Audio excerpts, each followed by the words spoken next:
shan bara 1980tti wareegame gootonni Shinnigaa amantiin addan baanu yoomuu nuti waliif dhiiga jechuun wareegama qaalii kafale gootonni Shinnigaa. Gootonni Shinnigaa yommuu shiftoota Soomaaliitiin qabamu Islaamaaf Kiristaanatti gargar baasuuf qawween matatti qabamu. Nuti ilmaan abbaa tokkooti amantiin addan baanu yoomuu wareegamuu keenya jaal qeerensoo dhaabaa uummata Oromootitti haa himu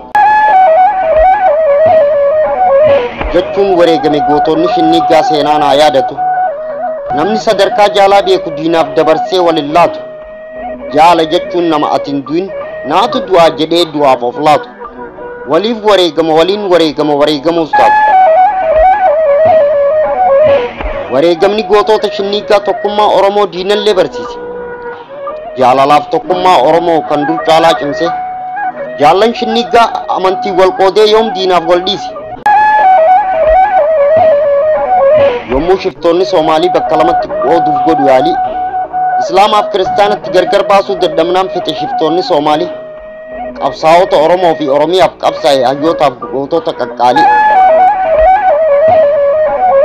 Jaal Magarsaa Barii hayyu duree adda bilisummaa Oromoo Faafam Dooyyoof Gadaa Gammadaatiif falmataa galmoo Marii Galaaniif Daddachoo Mul'ataatiif Doorii Barii Hamoo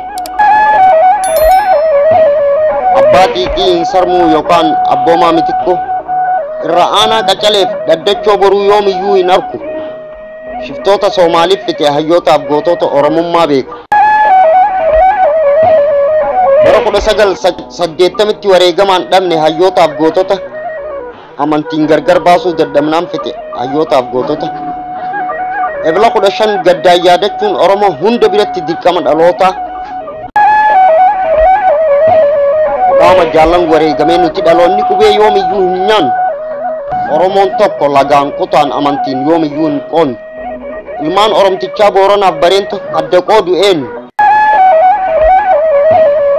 Gooticha Oromoo Elemoo Qilxuuf hundee sheekaatu diina Oromootitti dhukaasee dura Jeneraal Taaddasaa Birruutu dhaame sabaaf amantiin hafuura. Galfata goototaaf hayyoota Oromoo fi Oromiyaaf wareegamee nurra jira. Kaayyoo fi akeeka jaallan lubbuun hin jirree galmaan ga'uun dirqama. Haaji Adam Saaddoof Dooktor Hayilee fi